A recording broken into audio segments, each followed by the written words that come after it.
Hello, everybody. I'm Gwen Campbell-Mindes, and first of all, if you hear rattling in the background, there is unfortunately some sort of construction going on in the apartment above me, and I don't know what's up with that, but somebody's doing renovations or something, and I don't think there's anything I can do about it, and I just have to record here. Today's book is Tiger Burning Bright, which is not the William Blake poem. This book is by Marion Zimmer Bradley, best known for Darkover and oh, what was it called? That Arthuriana book of hers. I'm not a big Marion Zimmer Bradley fan. I've read a couple of her books, but they don't really do much for me. They're a little darker than my tastes in fiction normally run, and as I will always say, I really do run in my tastes to light fiction.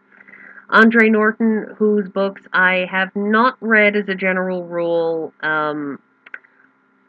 they I'd read the back of the book and just wouldn't be particularly interested. She's best known for Beastmaster, although she's got other books that she's written, and Mercedes Lackey, who is one of my favorites, as I've mentioned before, with the Valdemar series and various other series and individual books. And they worked together to write this book about the Dowager Queen, who is also working in a double life as uh, a a priestess, in effect, like a nun of the city temple.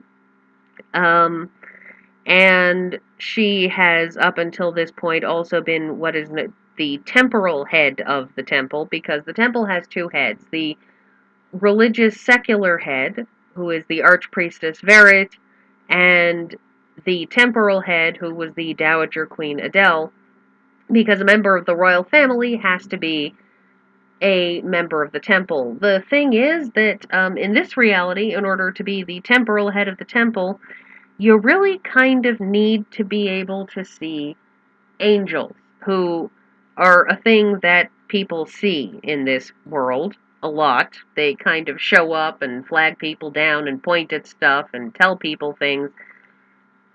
As in a lot of Mercedes Lackey's novels, I wouldn't know about Norton, and I didn't see that in Bradley, but neither of the three novels of hers that I read were the sort to have this kind of thing. But certainly in Mercedes Lackey, the gods are involved. Or rather, the goddess is involved in people's lives, and, as I said, pointing at stuff and directing things. But Adele starts off the book very concerned because neither her daughter, the Queen Lydana, or her granddaughter, Shelyra, who is Lydana's niece, not her daughter, because the king and queen before Lydana were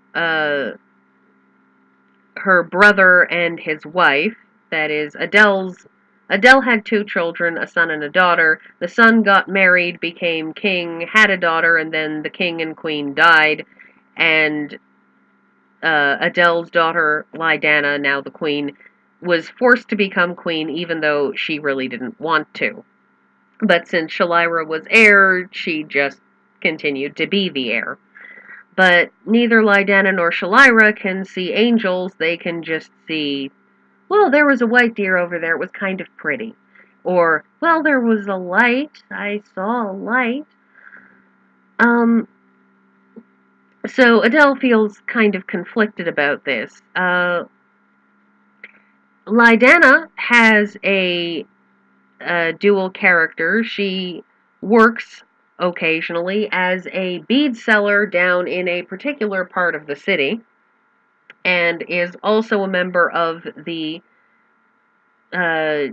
Jewelers Guild, I believe it was.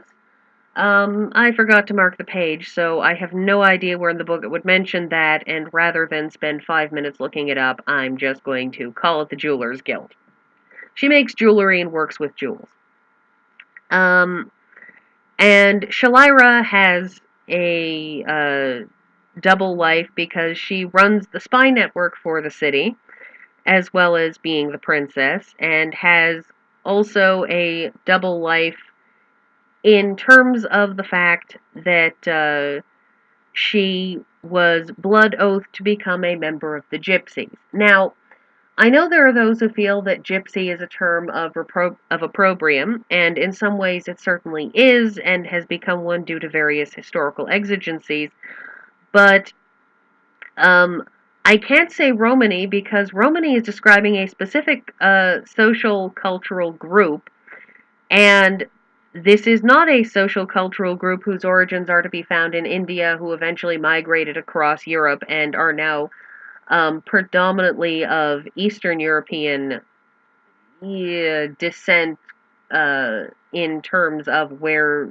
they are from geographically now, approximately, given that gypsies were known to be peripatetic, nomadic, if you will, and therefore gypsy, although considered by many to be a term of opprobrium, nonetheless is the best term at this point to describe them, because not Romany, because this is not taking place in Europe. It's not taking place even in pseudo-Europe. It's taking place in an alternate reality fantasy world.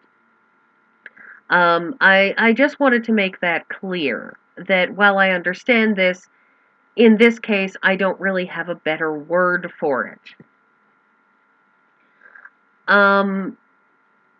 So she's been blood oath to be a member of the Gypsies, and what happens is a ginormous army run by an emperor who is apparently set on conquering everything ever rolls up to their front door, and they take one look at it and basically are forced to say, look, we don't have a standing army. We don't have any means of resisting. If we do resist, they're going to tear through and slaughter everybody in the city on their way to taking over the city. So Lydana officially abdicates and says, I will hand over my crown if you or your agent swears at the temple to not harm the city. So the emperor agrees to a bloodless victory and sends his agent to swear on his behalf, and his two sidekicks, the evil necromancer Apollon, who has made a puppet of the emperor many moons ago, although nobody knows it except Apollon until the end of the book, and General Cathal, who is just a sadist.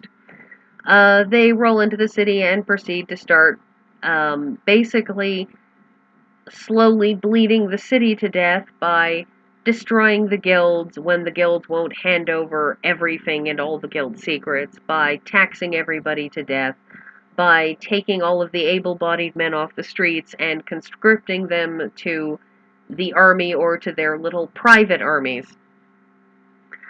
The prince, the emperor's son, has basically attempts to stop things and defray things, and Prince Leopold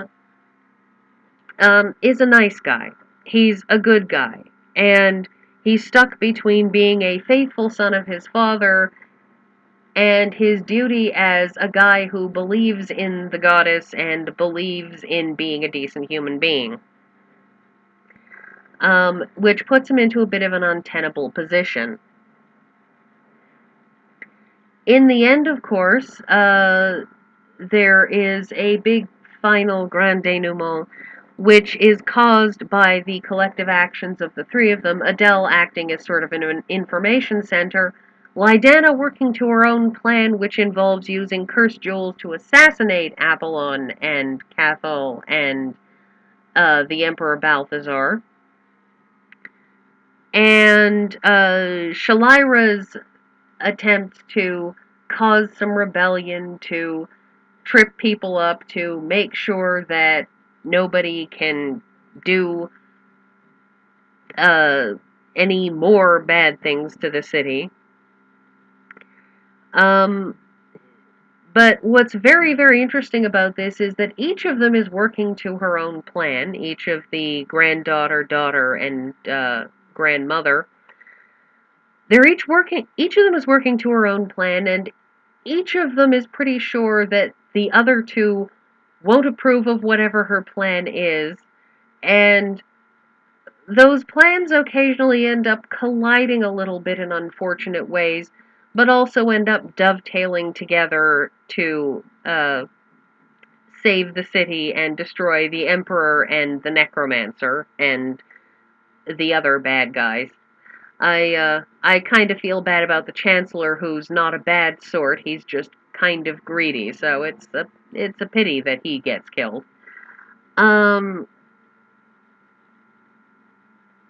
So what I enjoyed about this book, aside from the rip-roaring fun, is the fact that you've got a lot of lines of plot happening simultaneously, and they all do dovetail together in the end. Each of them does affect the others and bounce off the others, and I like following that story and the way it weaves. Of course, I enjoy the characters.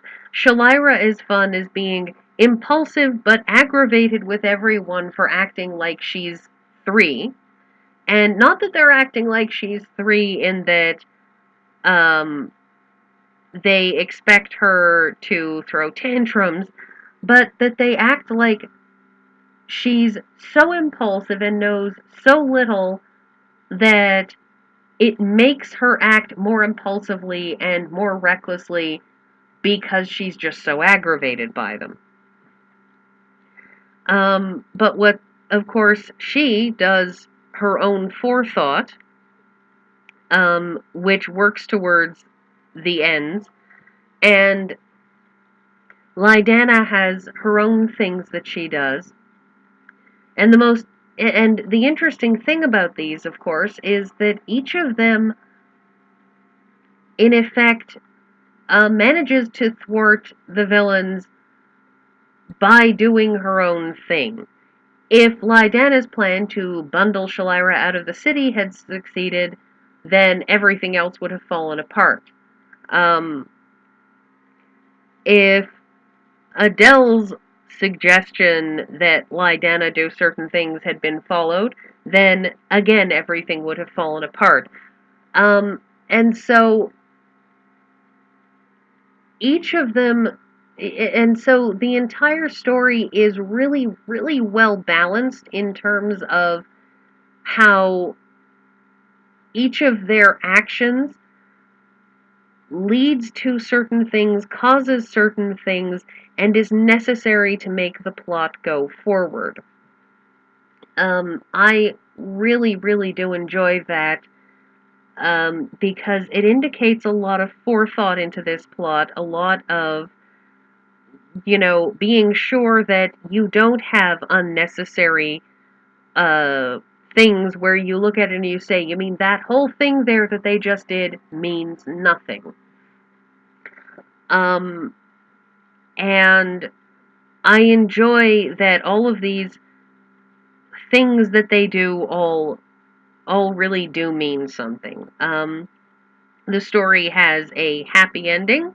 The good guys all get out of this, well, not every single good guy person, but all of the important people may get out of this okay, except for this one guy whose death is extremely important and constructive towards the plot. I feel very, very bad for him because, frankly, I think he was a little bit hard done by in the general sense of things. And I do recommend this for those who just like a good, rip-roaring, fun yarn in a fantasy novel. For people like me who are fixated on female protagonists, also, really, really good for that. Um, so that's everything. Thank you all for coming, and I hope to see all one of you watching next week. Thank you.